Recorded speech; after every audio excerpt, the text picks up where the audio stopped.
So, Signals to Danger has been around for a while, but I probably haven't really used videos all that much or probably that well over that time, but I am trying to switch that up a little bit. Moving on to the podcast. If you didn't know, on the podcast we produce two different types of episodes. Historic ones, where we deep dive into one accident from the past, and rail safety reviews, where we break down what's actually happening on Britain's railways right now. On those reviews, we cover safety incidents, near misses, and current investigations with the aim of helping people understand not just what went wrong, but why and how the industry can stop it happening again. Rail safety as a concept isn't about headlines or blame, it's about learning what's already happened and improving safety for everybody, especially the people on the ground, staff and passengers, who face real risks every day. So, what did our most recent rail safety review cover off then? To start with, there was the Rail Accident Investigation Branch's latest annual report, which looked at its activities from 2024. And while the industry has been seen to make good progress year on year, there are still incidents happening. 2024 saw 11 full investigations launched, along with a number of safety digests and industry reviews also being created. Now, I didn't get my words out very well there. Additionally, the report talked about a suite of 6 different themes, which most of the incidents of last year fell into.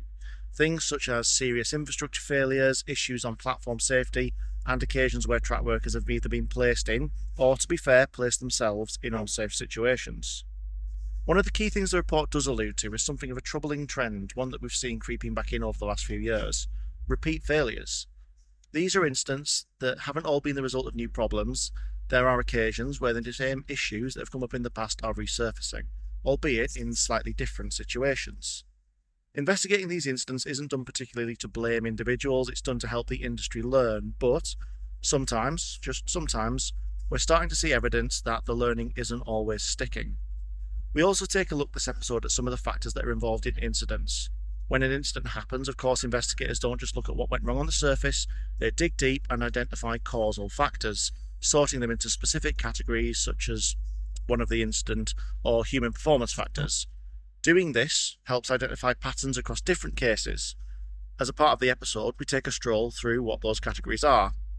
Looking at those reports and the safety data released regularly isn't just about recording numbers or apportioning blame when people mess up.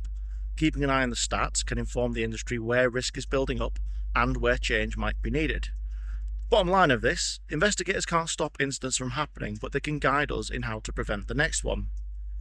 Look, if all of this sounds interesting to you and you want to hear more about it, get yourself along to wherever you get your podcasts and have a listen to the latest episode of Signals to Danger. Cheers!